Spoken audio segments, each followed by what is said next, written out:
Halo anak-anak semua, apa kabar? Hari ini kita akan belajar tentang rantai makanan, tema 5, subtema 2, pembelajaran 1. Apakah kalian tahu apa itu rantai makanan? Rantai makanan adalah sebuah peristiwa dimakan atau memakan antara sesama makhluk hidup dengan suatu urutan tertentu.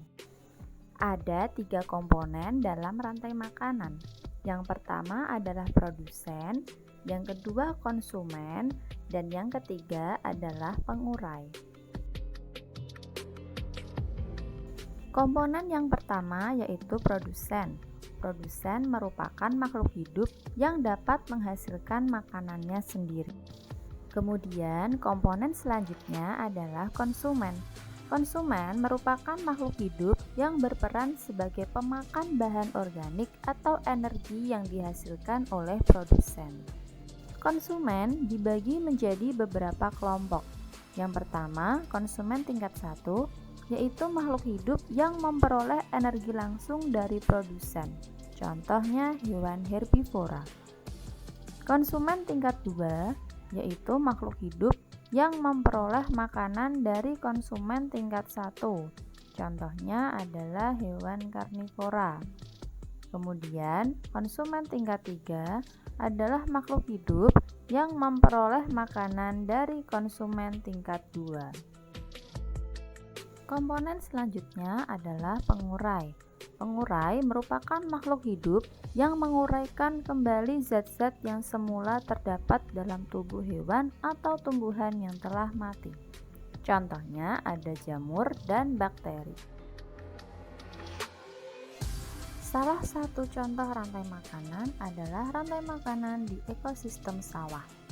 Padi bertindak sebagai produsen, yang kemudian dimakan oleh belalang yang berkedudukan sebagai konsumen tingkat 1.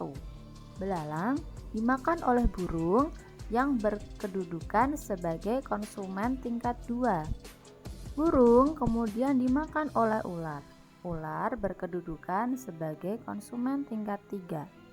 Ketika ular mati, ular diuraikan oleh pengurai seperti jamur yang kemudian hasil penguraiannya diserap kembali oleh produsen sebagai zat hara yang menyuburkan tanaman. Contoh rantai makanan selanjutnya adalah rantai makanan di ekosistem laut. Fitoplankton berperan sebagai produsen, kemudian dimakan oleh udang. Udang berkedudukan sebagai konsumen tingkat 1.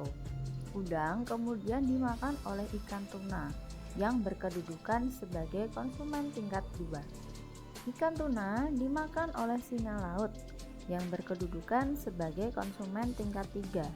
Ketika singa laut mati, dia akan diuraikan oleh bakteri pengurai yang kemudian diserap kembali oleh produsen.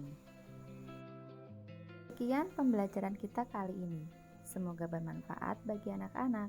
Terima kasih dan selamat belajar.